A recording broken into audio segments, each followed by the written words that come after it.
தூக்கி ஜெயிலில் போடுங்க அப்படின்னு சொல்கிற அளவுக்கு வெறி வருதுங்க. சத்தியமாக நீங்கள் பாருங்கள், எவ்வளோ கேவலமான செயலை செஞ்சுட்டு எவ்வளோ அசிங்கமாக எதுவுமே நடக்காத மாதிரி உட்காந்துருக்கோம்ல. எல்லாருமே தலைகுனியணும், யாருமே நிமிந்துறாதீங்க தயவு செஞ்சு.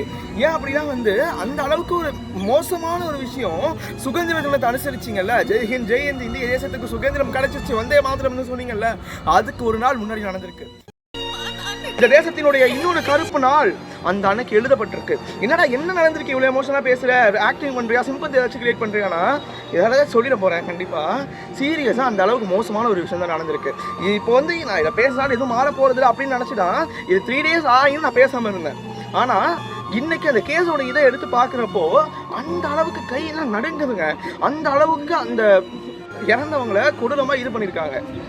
எந்த அளவுக்கு தெரியுமா மோசமாக இருக்குது. ஒரு பொண்ணை கஷ்டப்பட்டு படிக்க வச்சு அதை டாக்டர் ஆக்கி அவங்க குடும்பம் அந்த பொண்ணு எல்லாத்துக்குமே எவ்வளோ கனவுகள் இருந்திருக்கும். அது எல்லாத்தையுமே ஒரு நொடியில் அடிச்சிட்டாங்கல்ல. நாளைக்கு நம்ம வீட்டு வாசலுக்கு வர வரைக்கும் இது எதுவுமே தெரியாது. ஆனால் இது எங்கேயோ நடந்துட்டு இருக்கிறதுனால நீங்கள் வாய முட்டிருக்கீங்க. நாளைக்கு உங்கள் வீட்டு வாசலுக்கு வந்தால் இதோடைய வழி தெரியும். இன்னைக்கு அந்த குடும்பம் அனுபவிக்கிற வழியை நாளைக்கு யாரும் அனுபவிக்கக்கூடாது. இது வரைக்கும் எத்தனையோ குடும்பங்கள் அந்த மாதிரி இந்தியாவில் அனுபவிச்சுட்டு தான் இருக்காங்க, நடந்துட்டு தான் இருக்கு அனுதினமும். ஆனால் அதில் சில இதெல்லாம் தெரிய வழி தவிர சில இதெல்லாம் மூடி மறைக்கிறாங்க. இதை கூட மூடி அடைக்க தான் முயற்சி பண்ணிட்டு இருக்காங்க.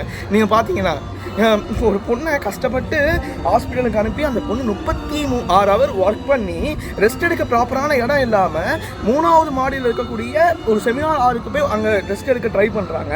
அதே இடத்துல ஒரு பரதேசி அந்த ஹாஸ்பிட்டலுக்கு பின்னாடி குடிச்சிட்டு சம போதையில் 3 மாடி ஏறி போய் அந்த செமினார் ஹாலில் அவனும் போகிறான்.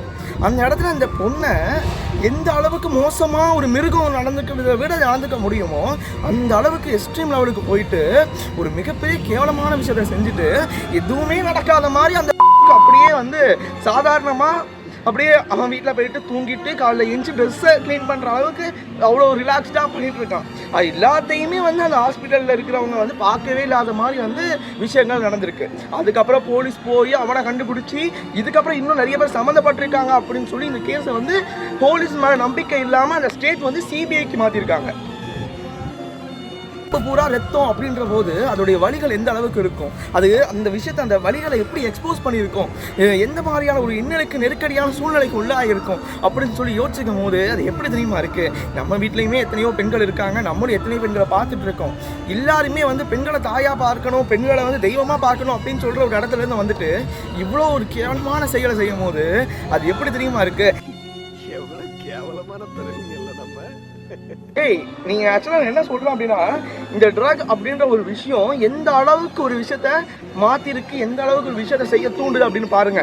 இந்த மனுஷன் அப்படின்ற ஒரு எவாலுவேஷனை தொடுறதுக்கு பல லட்சம் ஆண்டுகள், பல கோடி ஆண்டுகள் ஆகியிருக்கு.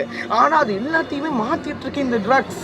நம்மளுக்கு இந்த ட்ரக்ஸை எடுத்துக்கிட்டதுக்கு அப்புறம் அம்மா அப்பா எதில் இருக்கிறது, அண்ணனா தம்பியா யார் தங்கச்சியா எதுவுமே தெரியாத மாதிரி ஒரு மிருகத்தனமான வாழ்க்கையை வாழ தூண்டிட்டு இருக்கு இந்த ட்ரக்ஸ். ஆனால் இவனுமே அதே போதையில தான் இந்த மாதிரி ஒரு விஷயத்தையும் செஞ்சிருக்கான். கிட்டத்தட்ட அவனுடைய லைஃப் ஹிஸ்ட்ரியை பார்த்தீங்கன்னா அதுக்கு மேலே கேவலமாக இருக்குது. இவனெல்லாம் எப்படி அதுவும் ஒரு ஹாஸ்பிட்டலோடைய மீடியன்டரியாக இவங்களை வாலண்டரியாக வச்சுருக்காங்க. ஹாஸ்பிட்டல் எப்படி சமதிச்சாங்க அப்படின்றது தெரியவே இல்லை.